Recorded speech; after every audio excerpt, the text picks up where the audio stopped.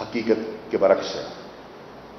تو حماد اظہر صاحب نے وہ ڈاکومنٹ پیش کر دیا, اپلوڈ کر دیا, جو ہماری نیگوسیشن ہوئی تھی, ان کے اس موقف کو جھٹلانے کے لیے کہ ہم لفاظی نہیں, یہ حقیقتاً ہم نے بات کی ہے. اور وہ ہماری بات کافی حد تک پیش رفت ہو چکی تھی. تیل کے معاملات میں, گیس کے حصول میں, north south gas pipeline جو ہے اس پر بھی ہماری پیش رفت ہو چکی تھی. اس وقت پاکستان میں تیل کا ایک بحران ہے, ڈیزل کی بے پناہ شارٹیج ہے. جو آپ کی خریف کی فصلیں ہیں وہ متاثر ہو رہی ہیں, کاشتکار بہت پریشان ہے.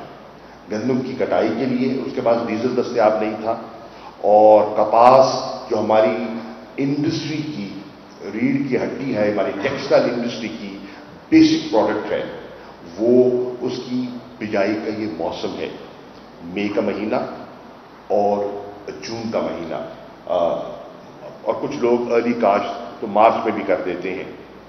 اور اگر ڈیزل اویلیبل نہ ہو تو وہ جو ایکڑ ہم نے حاصل کرنے ہیں, جو ہم نے ٹارگٹ حاصل کرنا ہے سوئنگ کا, وہ حاصل نہیں ہو پائے گا, اور آپ کی ٹیکسٹائل صنعت متاثر ہوگی, روزگار متاثر ہوگا. تو یہ بھی ایک چیز تھی کہ میں آپ کی خدمت میں پیش کرنا چاہ رہا تھا. ہماری حکومت نے قانون سازی کے ذریعے اوورسیز پاکستانیز کے لیے رائٹ ٹو ووٹ کا ہم نے فیصلہ کیا. یہ ہمارا ان سے وعدہ تھا, اور عمران خان صاحب نے اس وعدے کو وفاق کیا, اور ہم نے اس پر لیجسلیشن کی. میرے علم میں لایا گیا ہے کہ آج غالباً اسمبلی میں نور عالم خان صاحب, ممبر نیشنل اسمبلی پشاور سے جن کا تعلق ہے, انہوں نے ایک امینڈمنٹ موو کی ہے جس کے ذریعے یہ اوورسیز پاکستانی کے رائٹ ٹو ووٹ میں امینڈمنٹ پیش کر رہے ہیں. یعنی کہ وہ حق جو تحریک انصاف اوورسیز پاکستانی کو دینا چاہ رہی تھی, وہ حق ان سے چھیننے کا ان کا ارادہ ہے. اوورسیز پاکستانی ہمارا اثاثہ ہے. اوورسیز پاکستانی کے ذریعے ہمیں ریکارڈ ریمیٹنسز حاصل ہوئی ہیں, اور $31 بلین انہوں نے ریمٹ کیا ہے. یہ ان پاکستانیوں میں سے نہیں ہیں جو یہاں سے مال لوٹ کر باہر بینکوں میں منتقل کرتے ہیں. یہ وہ پاکستانی ہیں جو وہاں محنت مزدوری کر کے پیسہ پاکستان کے بینکوں میں اور پاکستان کی طرف منتقل کرتے ہیں. محسن ہیں پاکستان کے, اور یہ ہم نے ان کا حق ان کو دیا, اور آپ یہ حق سلب کر رہے ہیں. میں سمجھتا ہوں کہ حکومت کو اس فیصلے پر بھی نظر ثانی کرنی چاہیے, اور اوورسیز پاکستانیز کا جو ہم نے رائٹ ٹو ووٹ انہیں دیا ہے وہ ان سے سلب نہیں ہونا چاہیے. اور آخری نقطہ جو میں آپ کی خدمت میں پیش کرنا چاہتا ہوں, اور وہ ہے کہ ہم نے الیکشن کمیشن میں ایک پٹیشن داخل کی تھی ان منحرف ممبران پارلیمنٹ کے خلاف جنہوں نے ڈیفیکٹ کیا. Article 63A of the constitution, اس کی وائلیشن کی. ہم نے اپنا مقدمہ ہم وہاں لے گئے, ہمارے وکلاء نے وہاں آرگیو کیا.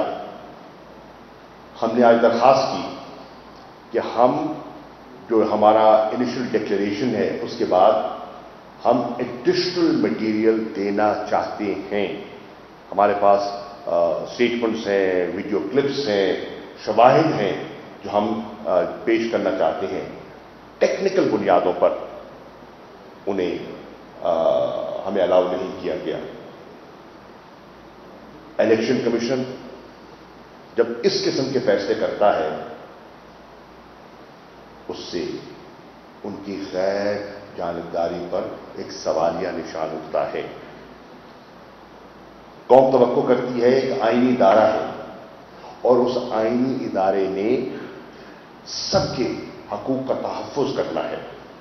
لیکن آج لگتا ہے کہ ان کی آنکھوں کے سامنے جو کچھ ہوا, آپ نے, میڈیا نے رپورٹ کیا, سندھ ہاؤس میں جو کچھ ہوتا رہا, جو گولیاں لگتی رہیں, وہ آپ سے پوشیدہ نہیں ہے. اواری ہوٹل لاہور میں جو کچھ ہوتا رہا, وہ آپ سے پوشیدہ نہیں ہے. ٹکٹوں کے عوض جو وفاداریاں تبدیل کرنے کے وعدے کیے گئے یہ آپ سے پوشیدہ نہیں ہے. حتیٰ کہ سپریم کورٹ میں بھی یہ مسئلہ زیر بحث ہے اور ہماری پٹیشن وہاں بھی داخل ہے کہ ہم نے اعلیٰ عدلیہ سے یہ درخواست کی ہے کہ وہ تشریح فرمائیں, ہماری رہنمائی فرمائیں کہ یہ لوگ جو اس قسم کی وفاداریاں تبدیل کرتے ہیں اور پورے سسٹم کو ڈی اسٹیبلائز کرتے ہیں, انہیں کیا سزا ملنی چاہیے. انہیں ڈی سیٹ ہونا چاہیے جو کہ قانون کہتا ہے اور 30 دن کے اندر کہتا ہے کہ کیا جائے. کیا انہیں نااہل ہونا چاہیے, ایک ٹرم کے لیے ہونا چاہیے, پر لائف ہونا چاہیے؟ سپریم کورٹ نے اس پر اپنی فیصلہ ابھی کرنا ہے. لیکن آج ہم حیران ہیں کہ یہ آج جو الیکشن کمیشن نے یہ جو فیصلہ کیا ہے اس سے ہمیں بے حد مایوسی ہوئی ہے. ہم اپیل میں جائیں گے, ہم نے فیصلہ کیا ہے, ہم کورٹ میں جائیں گے, ہم اپیل کریں گے اور ہمارا جو جہاں تک ایم پی ایس کا تعلق ہے انہوں نے تو کھلے عام ووٹ دیے ہیں. اگر ان کے ووٹ نہ ہوتے تو حمزہ کے پاس اکثریت نہیں بنتی تھی, وہ میجورٹی میں نہیں آتے. تو آج اگر وہ جو کھلم کھلا ووٹ ایکسرسائز کر چکے ہیں, چلیے ایم این ایس پہ تو ابہام ہے نا, وہاں تو کوئی ابہام بھی نہیں رہا, وہاں تو ایکچولی پارٹی انسٹرکشنز کی خلاف ورزی کرتے ہوئے انہوں نے وائلیشن کی ہے, آئینی وائلیشن کی ہے, پولیٹیکل وائلیشن کی ہے, اخلاقی وائلیشن کی ہے اور وہ ڈی سیٹ ہونے کے مستحق ہیں. ان کے خلاف کارروائی ہونی چاہیے. لیکن الیکشن کمیشن خاموش ہے. اور آخری بات کرتا چلوں, یوسف رضا گیلانی کا کیس آپ کی نظروں سے گزرا ہے. ہم نے پٹیشن ڈالی, ہم نے ویڈیو کلپس پیش کیے, ہم نے بتایا کہ یہ دیکھیے آپ کے سامنے ہو رہا ہے, آپ کے ناک تلے ہو رہا ہے. ہماری پٹیشن ریجیکٹ کر دی گئی. لیکن الیکشن کمیشن اور چیف الیکشن کمشنر نے فیصلہ کیا کہ ہاں ان کا بیٹا یعنی کہ ایم پی اے علی حیدر گیلانی کرپٹ پریکٹسز میں ملوث تھا ہے, اس کے خلاف ایک فوجداری مقدمہ درج ہونا چاہیے. یہ فیصلہ الیکشن کمیشن آف پاکستان کے چیف الیکشن کمشنر نے کیا 29 اپریل کو. 29 اپریل کو یہ فیصلہ ٹرانسمٹ ہو جاتا ہے to the election commissioner, district election commissioner Islamabad with their orders کہ کرمنل کیس رجسٹر کیا جائے. آج 11 مئی ہے.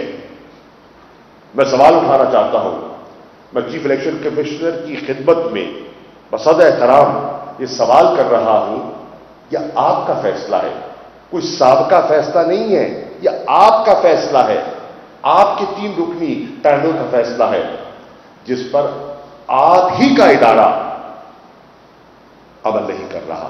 سوال ہے کیوں؟ اور اگر سب کچھ ایسا ہوتا رہے گا تو پھر آپ کیوں توقع کرتے ہیں کہ لوگ خاموش رہیں گے؟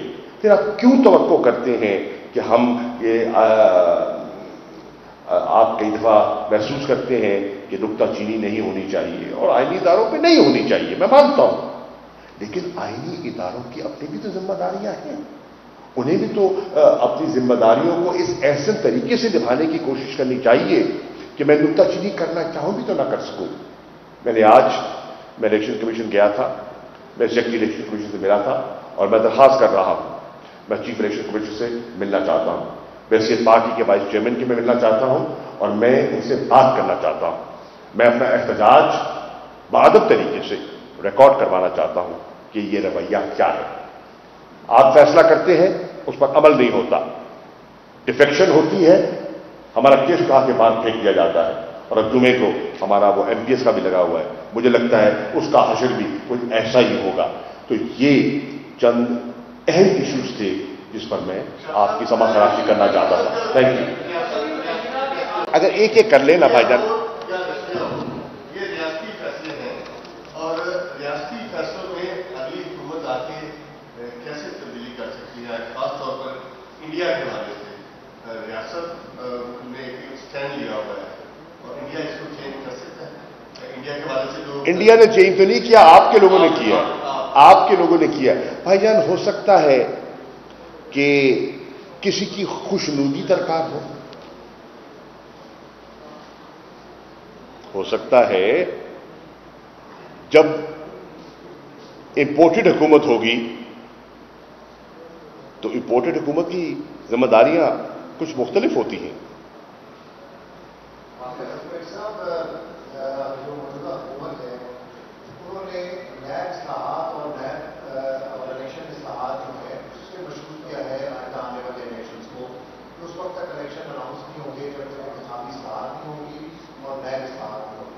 آپ لوگ ارلی الیکشن چاہ رہے ہیں، یہ کیسے ممکن ہوگا کہ آپ کی ڈیمانڈ کو پورا کیا جا سکے؟ اور بیک ڈور رابطے بھی ہو رہے ہیں جن اداروں کے ساتھ آپ لوگوں کی کچھ ڈس انڈرسٹینڈنگس تھی، اس کی بات چیت بھی ہو رہی ہے آئندہ الیکشن کے لیے کہ کب یہ الیکشن کا انعقاد کرایا جا سکے؟ دیکھیے،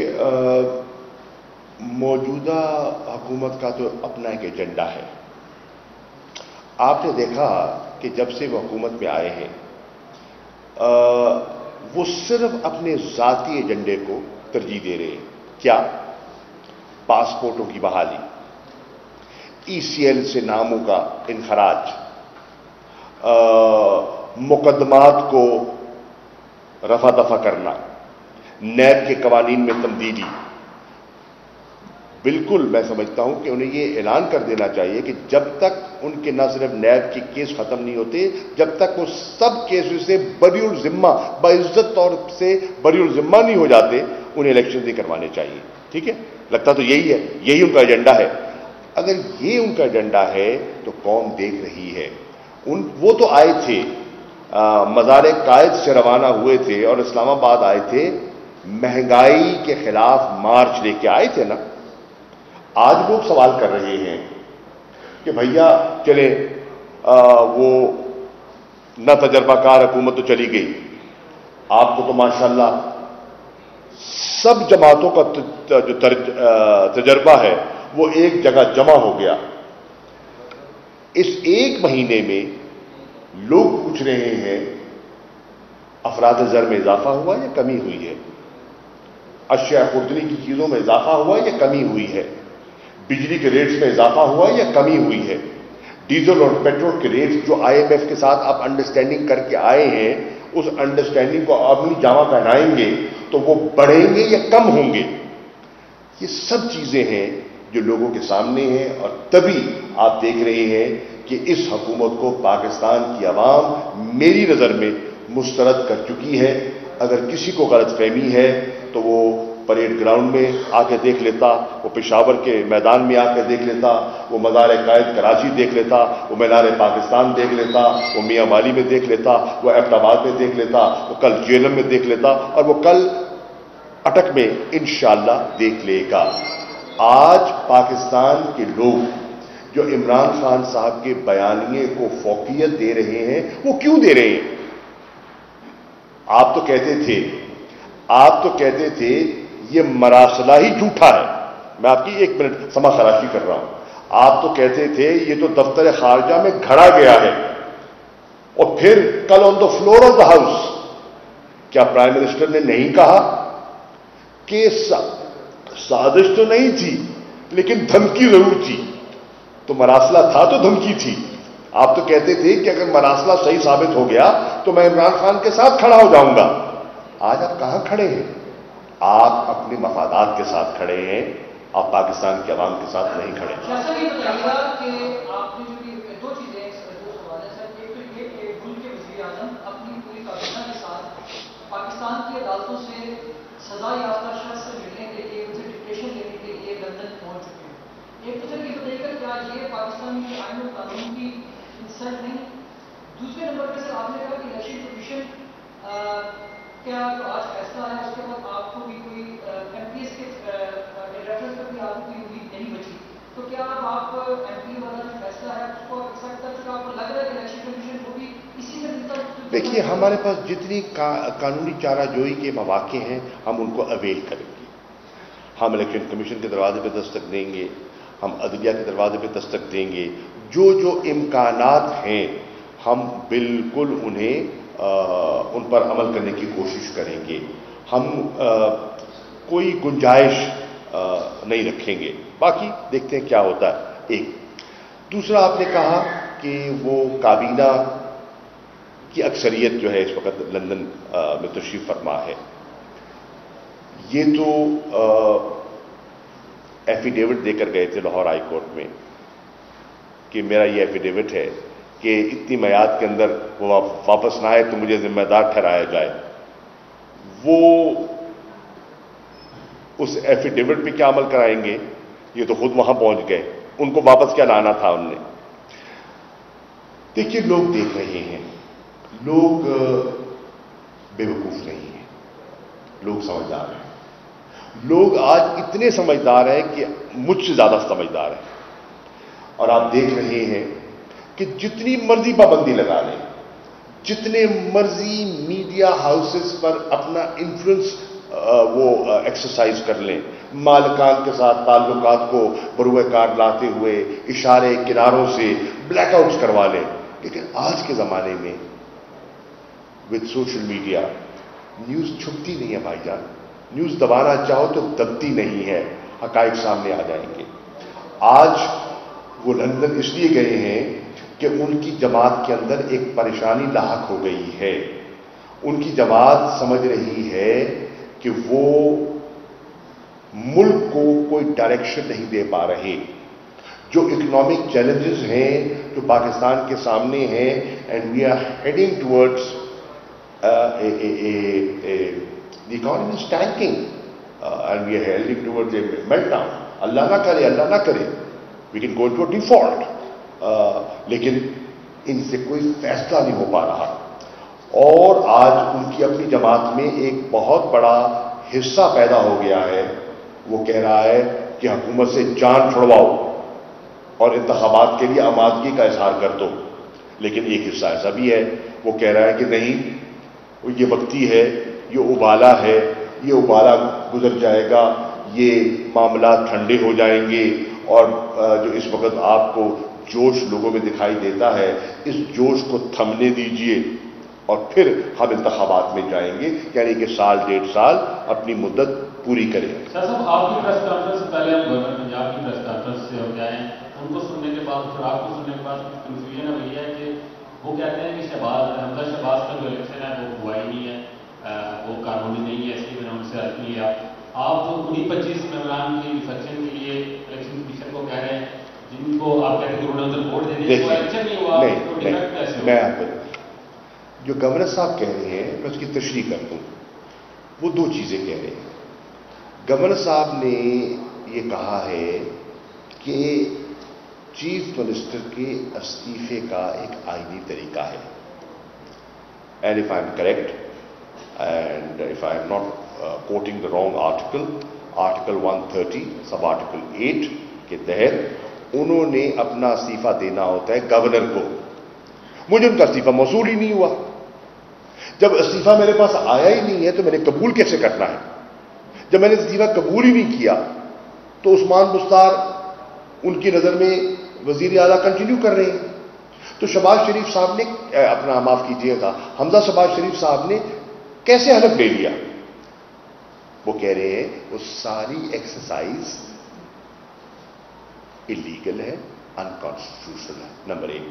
نمبر 2, الیکشن ہوا ہے, الیکشن ہوا ہے, لیکن الیکشن کا جو پروسیجر ہے, جو اسمبلی کے رول 2023 کا اگر آپ دیکھیں, مطالعہ کریں, ان کی خلاف ورزی ہوئی ہے. الیکشن کا ایک طریقہ کار ہے, اس کی پریسنکٹس ہوتی ہیں, اس کا آپ یہ نہیں کہہ سکتے کہ یہ الیکشن ہو جائے گا یہاں نہیں تو وہاں گیلری میں کروا دیتے ہیں. نہیں, جو طریقہ کار جو اڈاپٹ کیا گیا وہ طریقہ کار درست نہیں تھا. لیکن ہم ان کو چیلنج اس لیے کر رہے ہیں کہ انہوں نے اپنا جو اپنی جسے کہتے ہیں نا اپنی انٹینشن کا اظہار کر دیا کہ میں ووٹ کروں گا حمزہ شہباز کو.